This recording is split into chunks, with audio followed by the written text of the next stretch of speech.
Alors, mesdames et messieurs, si Dieu veut, c'est la paracha de Kitissa. On va essayer de dire quelques mots avec la paracha de Para, de trouver la connexion. Hein? La première montée et la deuxième montée sont très bonnes. Je sais, c'est pour montrer la première montée, la deuxième montée et les Halewa, c'est pour montrer que les Kohanim et les Lévim n'ont pas participé à Al-O'egel. Une fois mon père il est monté, il ne savait pas le pauvre, et l'autre il allonge. Quand il a fini Lévi, il lui a dit, ça y est, tu as fini, tu m'as rien pris. Alors il y a écrit, Kitissa et Rosh Béni Israël, Venatenu, Ish Kofer Nafsho. Ici c'est écrit quand tu voudras compter. Ouais, quand tu voudras compter la tête des enfants d'Israël, ils donneront chacun pour la kapara veloye baem legef, pour pas qu'il y ait l'épidémie qui les tue. Ok. La question c'est que dans Bamidbar c'est pas écrit Kitissa. Kitissa c'est au singulier. On parle de Moshe Rabbeinu. Quand tu voudras compter, Dieu dit à Moshe Rabbeinu, quand tu voudras compter, tu les comptes avec des pièces d'argent. Pas 1, 2, 3. Non. Ça envoie le Inara. Alors que dans la paracha de Bamidbar, c'est écrit c'est où et Rosh. C'est où? C'est Pinhas, Aaron. C'est pas Moshe Rabbeinu. D'accord? On a vu que la Mila Tissa,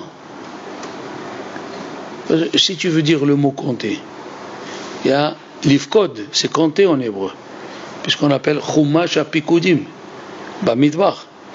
Le Chumash qu'on compte les juifs, s'appelle l'ifkod. Il y a l'ispor. Le mot Kitissa, qui veut dire aussi compter, il a quelque chose de particulier. Hein? Il peut se comprendre dans le bien et il peut se comprendre dans le mal. Yosef, à Tzadik, quand il a expliqué le rêve aux deux, il y avait les chansons et le panetier. Le panetier, il lui a dit, dans 3 jours, Issa Hashem, Issa Paro. Paro, il va t'appeler et il va te tuer. Donc on voit que le mot Issa, ça peut être dans l'honneur et ça peut être dans le mal. D'accord? Alors ici c'est écrit Kitissa. Est-ce que c'est du côté bien ou du côté mal? C'est une des questions qui est écrite aussi dans le Ora Hayim Kadosh. Hein? Après c'est écrit dans le Bessamim Ve'ata kahlecha Bessamim Rosh. Kahlecha. Là on comprend pourquoi c'est écrit Kahlecha. Parce que Moshe Rabbeinu c'est lui le premier qui a fabriqué l'huile d'onction parfumée et elle est restée, et elle va rester jusqu'à qu'il vienne Mashiach. Amen. C'est-à-dire l'huile d'onction, elle a été enfoncée dans la terre. Elle dit la Gemara dans Rayot que le roi Yoshiaou il a ouvert le Sefer et il est tombé, c'est pas par hasard, comme ça ils disent les commentateurs, sur la paracha qui parle que Dieu va prendre ton roi, il va t'amener. Alors il a appelé les Kohanim, il a appelé tout le monde, il a dit on va garder 5 choses. La corne de Moshe Rabbeinu, où il y avait l'huile d'onction, l'arche, le Sefer Torah de Moshe Rabbeinu, le Urim Vetumim, le Tzitzénet Amman. Ceux-là, il les a gardés dans Jérusalem avec des Shemot Akedoshim que personne ne peut les trouver. Quand quelqu'un il s'approche, il s'enfonce plus dans la terre, tu vois rien du tout. Là, on comprend que c'est écrit Kahlecha. Que Moshe Rabbeinu, ça le concerne. Rashi dit Kitissa Lachon Chashivut. Ah, ici c'est Le mot kitissa, il n'est pas du mauvais côté. Il est du bon côté. La shon chashivut. D'accord? Maintenant, kitissa et roche. Qu'est-ce qu'il dit le Kliakar? Moshe Rabbeinu, aussi dans les Bessamim, c'est écrit Kahlecha Samim. Non, une minute. Roche. Il a écrit, excusez-moi, je suis obligé de chercher. Voilà, ici c'est Rochet, Veata, Kahlecha Besamim Roche. Pourquoi il écrit le mot Roche? Roche, mort d'erreur. Oui? Le Ramban il dit c'est le musc. Ça s'appelle le musc qui grandit dans un animal, dans le cou quand il meurt. D'accord? Roche. Pourquoi il dit le Kliakar? Pourquoi c'est écrit roche? Il dit parce que Moshe Rabbeinu il était le roche de tout. C'était le premier roi d'Israël comme c'est écrit. Vayhi bishurun melech. Quand le roi se rassemblait à la fin de Vezot HaBeracha. Quel roi on parle? De Moshe Rabbeinu. Premier roi. Premier Kohen Gadol. Qui était Moshe Rabbeinu. Pendant 7 jours, il a démonté et il a monté le Mishkan. Il était Adon HaNeviim. Donc Roche revient sur lui. Ok. D'accord. Maintenant, regardez la Gemara dans Sanhedrin Kuf Zayin. Il y a écrit, côté bleu, Bikesh David la Abod Abodazara. David, Amelech, il a voulu faire Abodazara. Il est venu Hushi Ha'arki, un prophète. Il lui a dit, pourquoi tu veux faire Abodazara? Il a dit, les gens ils comprennent pas. Comment moi qui ai écrit le livre de Tehillim, mon fils il me cherche à me tuer. Les gens ils comprennent pas. Alors je vais rentrer dans une maison de Avodazara, je vais faire semblant de faire Avodazara, comme ça les juifs ils vont dire, ah il mérite, au moins il n'y a pas Hilul Hashem. Comment? J'écris des livres, je me lève la nuit, je pleure, j'écris des chansons al Piro HaKodesh, et ils voient mon fils il vient pour me tuer. Qu'est-ce qu'ils vont comprendre les juifs? Je vais faire Avodazara. Il a dit non. Non. Même en restant comme tu es, tu ne fais pas Hilul Hashem. Pourquoi? D'où il est sorti Avshalom? De Ma'acha. Ma'acha, c'était la fille du roi. C'était Yefatoar. C'est une femme Goya qu'il a rencontrée dans le champ de bataille. Et David Amelech, il a dormi avec elle. Et il a eu Avshalom. Il lui a dit, en faisant ça, tu fais aussi Kiddush Hashem. Il lui a dit pourquoi? Il lui a dit parce que la Torah, elle a parlé que c'est permis de dormir avec une captive pendant la guerre. Et à côté, elle a écrit la paracha qui est Ben Sorer Omore. C'est un monsieur, il a un enfant qui est rebellé. Et d'où il sort la rébellion? Parce que tu as dormi avec Darshinan Semuchim. Si la Torah elle a écrit un à côté de l'autre, c'est pour le. Ah! C'est le seul cas. Oui, ça dépend. Hein? Ça dépend comment on étudie la Gemara là-bas, mais c'est pas grave. Qui est lecha ben Sorer Omore. Alors, la Gemara elle amène que le mot roche veut dire, c'est écrit que David Amelech il est arrivé jusqu'à Roche. C'est quoi il est arrivé jusqu'à Roche? Roche, c'est Avodah Zara. Ça veut dire qu'il veut enlever la tête. La tête de la religion juive, c'est croire en Dieu. T'as compris? La Gemara, le Midrash, plusieurs endroits, ils appellent Avodah Zara Rosh. Écoute bien. Qu'est-ce qu'ils ont dit les Juifs? Quand ils étaient au milieu du désert, ils ont dit Nitena Rosh. Vous vous rappelez, c'est écrit dans... Il dit Rashi, c'est quoi Nitena Rosh? Revenons en Égypte pour faire Avodah Zara. Voilà, il dit, hein? Nitena Rosh. En Rosh, et là, Avodah Zara.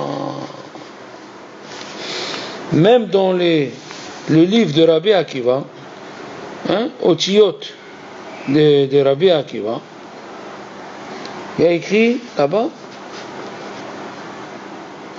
ils sont venus les lettres sont venues chez Dieu, donne la Torah par nous. Exemple, il est venu, et dans le ciel, on lit à l'envers, pas Aleph Bet Gimel, on lit Tav Shin Resh Kuf. D'accord? Tashrak. Alors, il est venu la lettre, hein? Tav Kuf.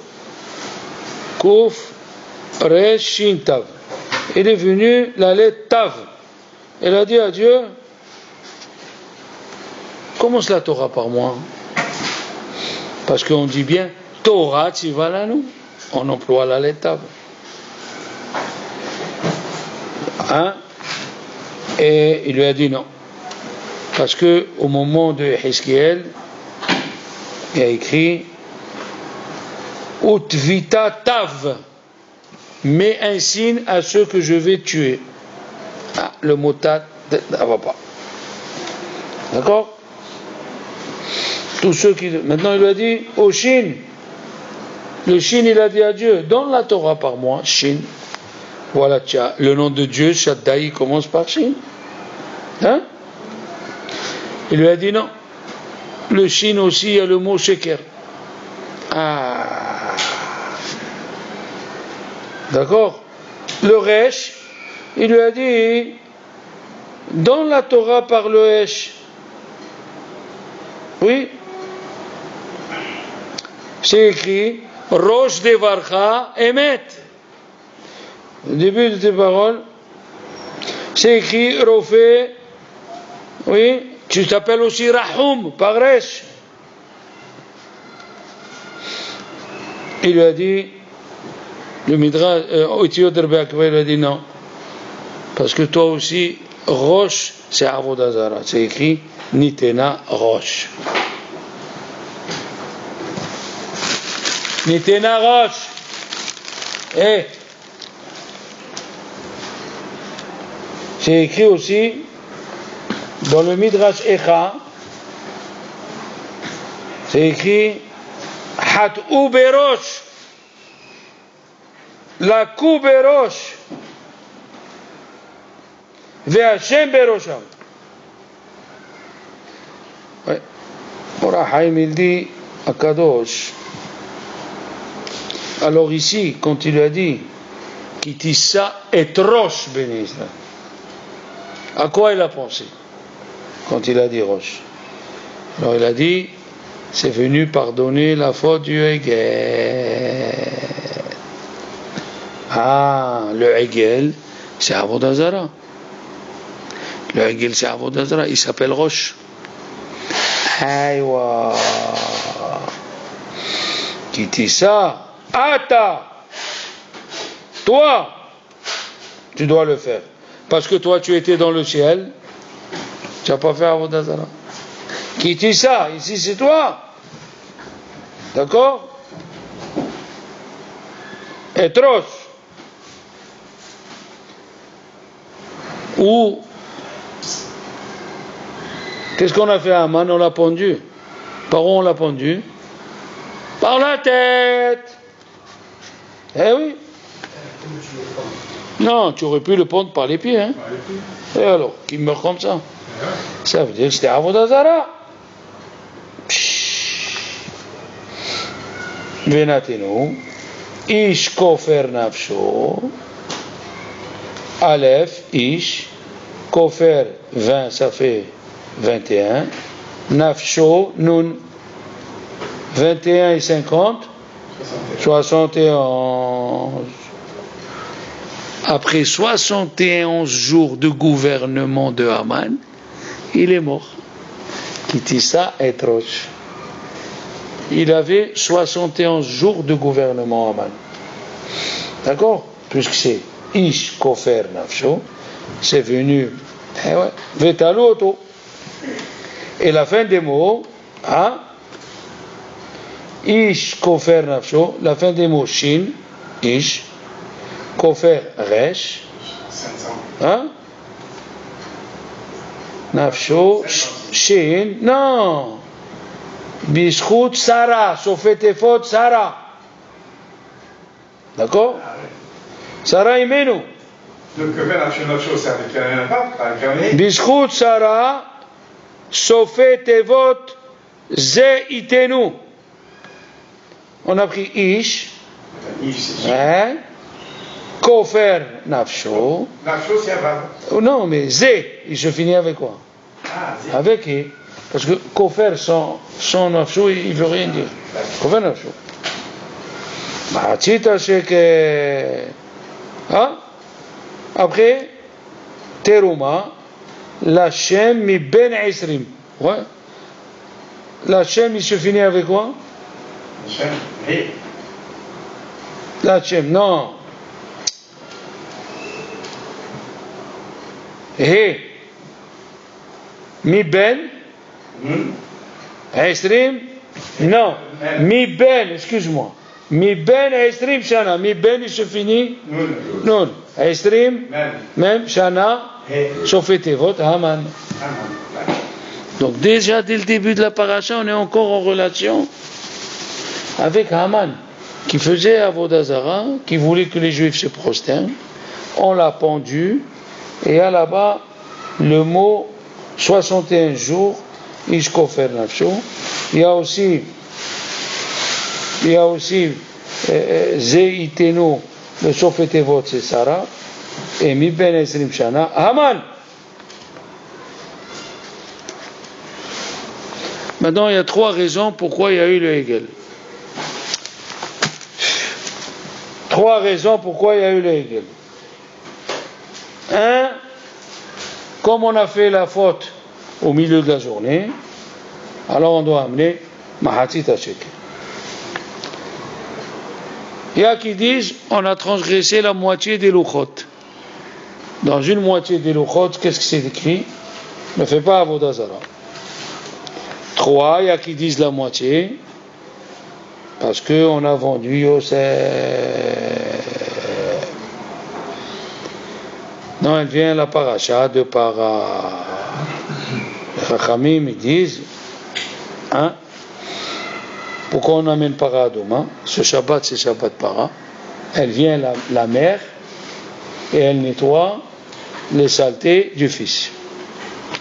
Pourquoi? Parce que le Hegel, c'est le fils de la para. On a fait le Hegel. Alors elle vient la para pour pardonner.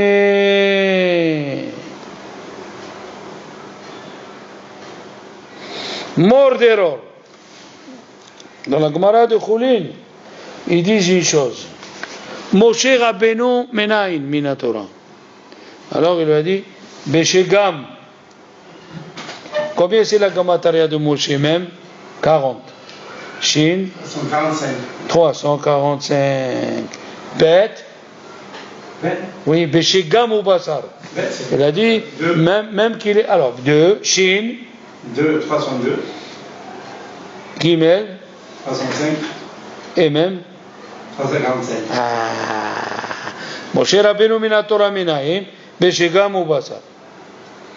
D'accord? Après c'est écrit Haman mina Torah minaim, Hamina Etz. Hamina Etz. Oui. Comme ça elle dit la Gemara dans Choulin, Kouf la Metet. Mordechai. Mort. On va le voir dans la paracha, la Ketoret. C'est la ségoula qu'il faut faire contre pour le coronavirus. Rabbi Shimon Bar Yochai a dit, celui qui fait la Ketoret, matin et soir, il est aïwa.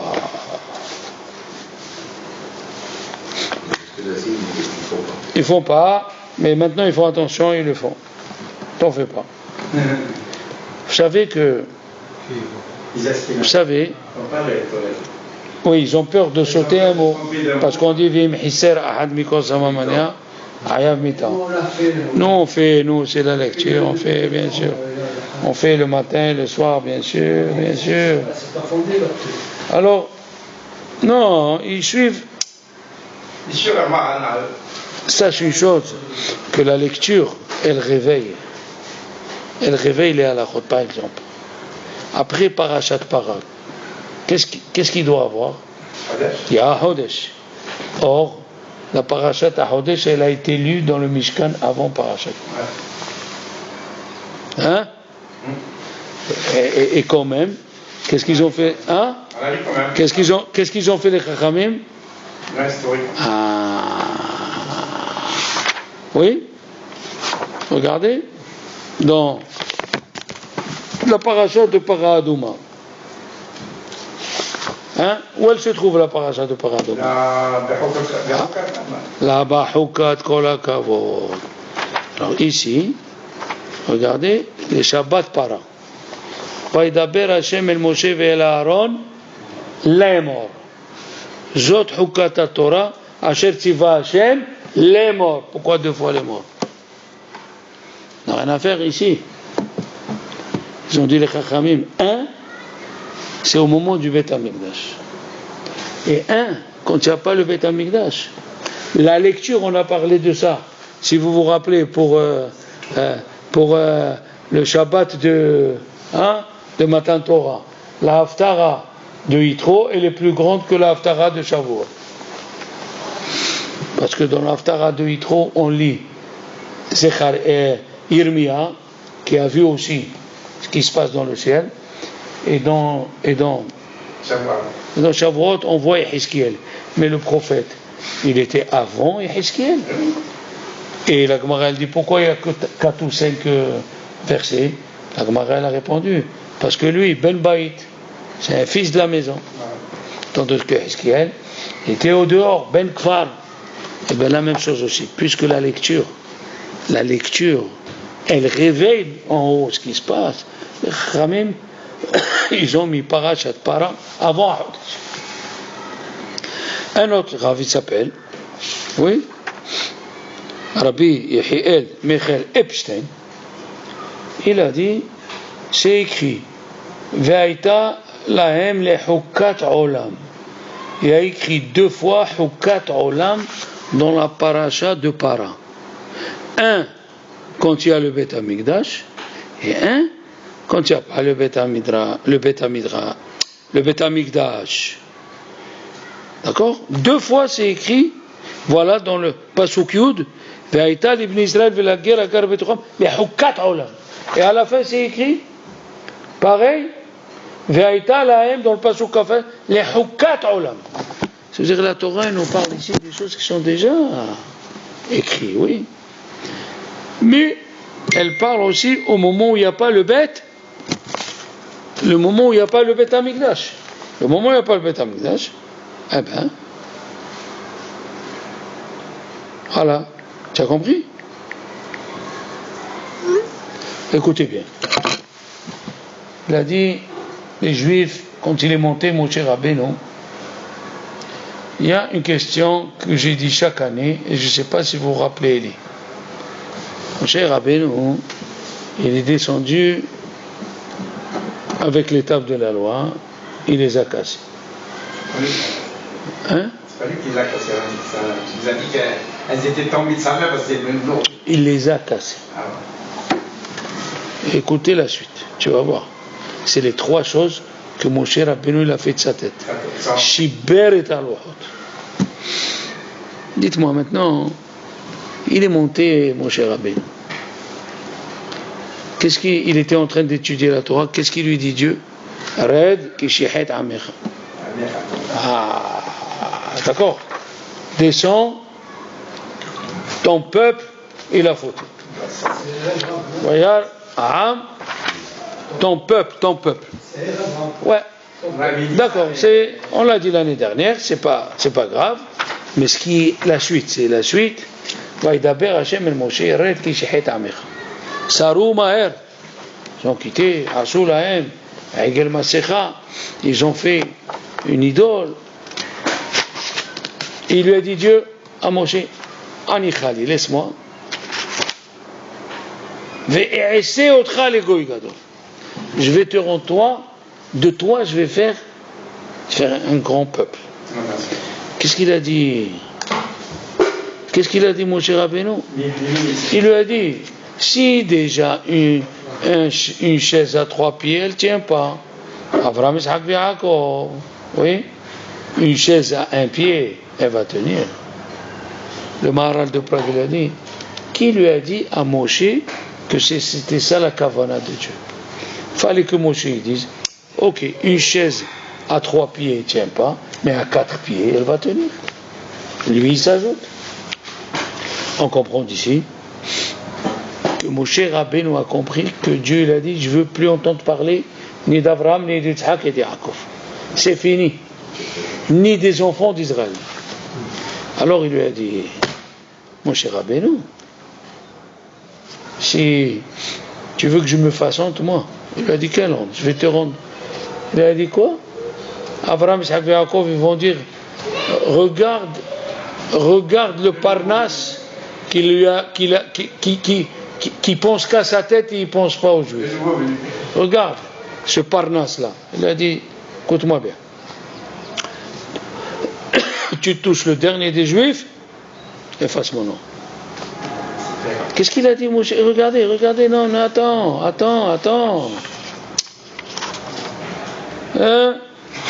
Vaïnahem Mehenina.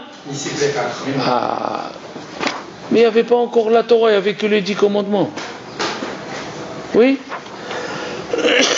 Mais Hénina, mais c'est fréquent. L'a dit Rabbi Raphaël Hirsch, c'est fréquent qu'on dit à Rosh Hashanah. Zochrenu lechaim. Melech Kodvenu, Sefer Haim, de ce livre-là, efface-moi. Il n'y avait pas encore toute la Torah qu'on va recevoir. Il lui a dit alors, ok, écoutez bien, on va continuer. Il lui a dit, bon, lama yom rubrahim, zechor, vaïnachem Hashem ala ra'at shedibena. Il a dit, ok, il a dit, ok, je pardonne. Ok, Eliaou, je pardonne. Il est descendu, Moshe Rabbeinu avec les tables de la loi. Il l'a vu. Vous vous rappelez, on a dit il y a 3 semaines, il y a 1000, comment on trouve 1000? Combien de fois il y a même sa mère dans les 10 commandements? On a trouvé 1000. Sa mère, ça fait combien? 10 fois 60, 600. Et 400. Et 4 fois même, il y avait 10 fois même, 400, il a perdu les 1000. Moshe Rabbeinu, il arrive, il s'est approché, il a vu le Hegel, il l'a cassé. L'étape de la loi. Qu'est-ce qu'on vient de dire? Que Dieu lui a pardonné. Il y a écrit là-haut, j'ai pardonné. Qui c'est qui t'a donné la permission de casser? Voilà la question des commentateurs. Question très très forte. Qui c'est qui t'a donné la permission de casser? Il y a des gens qui l'ont cassé. Pourquoi tu casses? Alors, c'est pas avant qu'il a cassé avant, non? Avant quoi? Non. Il est descendu avec les tables, il les a cassées. Pourquoi tu casses? Voilà. Oui, mais après il a remonté le point de départ. Mais il a cassé les premières tables. On a reçu 2 fois les tables de la loi. C'est là qu'on parle la première. Voilà. Combien? Oui, ça j'ai compris. Alors écoutez bien. Fantastique. Il y a un rave qui s'appelle Rabbi Shimon Shkop. Il a dit, il aurait gardé cette table de la loi. Les Juifs auraient compris que même si on est rachat, on peut avoir le chef On peut avoir le chef, même s'il est rachat. Même s'il est rachat, il peut être le chef. D'accord? Chut, ça enregistre. Il peut être rachat. Il a dit Moshe Rabbeinu. Où on a vu ça? Yerub'am ben Nebat. Eliyahu Zin. Il connaissait toute la Torah, elle dit la Gemara. Et il a fait faire Avodah Zara aux Juifs. Vous vous rappelez de l'histoire? Il est parti chez un qui était au Sanhedrin, chez Moshe Rabbeinu. Et il lui a fait écrire que si je dis, même s'ils font Avodah Zara, ils font. Voilà, on peut trouver. Qu'est-ce qu'il a dit Moshe Rabbeinu? Il faut leur montrer que quelqu'un qui est rachat ne peut pas enseigner la Torah. Baruch ben Neria, c'était Baruch ben Neria qui était dans le Sanhedrin de Moshe Rabbeinu. Maintenant on continue. Donc il a cassé. Il y a un autre Rav qui s'appelle Rabbi Meir Simcha Cohen Midivinsk. Il a dit, il a vu qu'il leur fallait une représentation de Dieu. Ils ne peuvent pas étudier s'ils n'ont pas une représentation. Et dites la vérité, c'est difficile, nous, quand on est au début de Avodat Hashem, de servir Dieu en pensant que tu sers à quelque chose d'invisible. C'est dur. Dieu, c'est une lumière très puissante qu'on ne peut pas la matérialiser. Même les séphirotes, il ne faut pas dire que c'est un cercle. D'accord? Mais le Sipor Noël a donné la réponse. La réponse Asnia d'abord. Il a dit le Sipor Noël, voilà joli, dans le Perek, la Medbet, Passouf, Kafalev, chez Samhoub Bakilkul. Ils étaient contents dans le péché. Et c'est pour ça il a dit Ana Hashem. Hata ha'am hata'a gedola. Il a vu. Comment c'est possible? Ici, il a ajouté un mot. Je vais vous dire qu'est-ce qu'il dit. Le Siporno, il a ajouté un mot. Il faut voir. Il a amené un passouk de Yirmiya. Le Siporno. Alors, Targum, Siporno. Kira'ataychi az ta'alozi. Yirmiya Yuda Aleph Tetva. Quand tu fais un péché et tu le fais avec la joie, il n'y a pas plus pire que ça. Un péché dans la joie, il n'est pas effacé. Il y a qui ont profané Shabbat, il y a qui ont mangé taref, et chacun il te dit j'aurais voulu faire autrement. J'aurais voulu ne pas manger kasher, je regrette. Chaque fois que je pense, je regrette. J'aurais voulu ne pas travailler Shabbat. Et chaque fois que je pense, je regrette. D'accord? Celui-là, il est pardonné. Il a dit Rabbi Israël Salanter, le Olam Abba entre quelqu'un qui fait une avéra et il est cassé dans cette avéra, et quelqu'un qui fait une avéra et il est content dans cette avéra, le Gehinam entre les deux, il est comme la distance de la terre vers le ciel. Tu es obligé de faire quelque chose. Tu rates arbitre. Ne dis pas, je suis chez moi, grâce à Dieu, je ne fais pas arbitre, allez. Pas comme ça. J'aurais voulu faire arbitre. Tu rates shahrit, quel dommage. Quel dommage, j'aurais répondu Amen. Quel dommage, Haval de Haval. Eh bien les enfants, le Midrash il dit, les 18 500 et quelques qui sont partis manger dans la Séoda de Achashverosh, pourquoi Dieu il s'est énervé? Qui c'est qui peut faire la relation maintenant? Faites la relation. Ils l'ont fait avec la joie. Ils étaient contents. Ouais, regarde, cet artiste il est passé. Et qu'est-ce qu'il a dit, Aman? Le Dieu des Juifs, il n'aime pas la prostitution. Alors d'abord, Bahatsar, dans la cour, il n'y a rien. Mais après, mais les serveuses un peu dénudées. Hein? Une fois j'étais à Amsterdam, le matin j'avais envie d'un café. Je voulais rentrer dans un bar pour prendre un café. Ma femme me dit, où tu vas? Je dis, juste te prends un café. Elle me dit, regarde les serveuses. Elles étaient en maillot.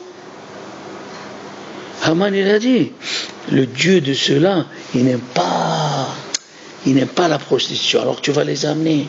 Après ils voient les danseuses qui dansent. Et après, ils ont profité dans le péché. Quand quelqu'un il fait un péché, il dit, maman, papa, j'arrive pas. J'aurais voulu faire autrement, j'arrive pas. Celui-là, il a l'espoir de changer. Alors il lui a dit, Dieu, à Moshe Rabbeinu, qui dit ça, à toi, je bénis Israël. Veitnu elecha, toi, tu vas leur montrer le chemin. Parce que grâce à toi, j'ai pas détruit le peuple d'Israël. Grâce à toi.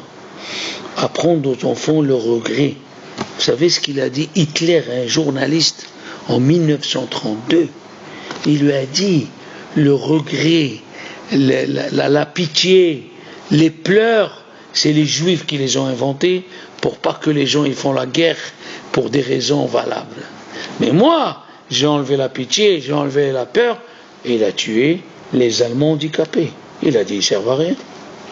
Il a tué les Allemands handicapés. Il faut faire grandir dans le cœur de l'enfant le regret quand tu ne vas pas faire une mitzvah. Dommage, j'aurais dû. Alors si on comprend le message aujourd'hui de ça, on a gagné. Shabbat Shalom.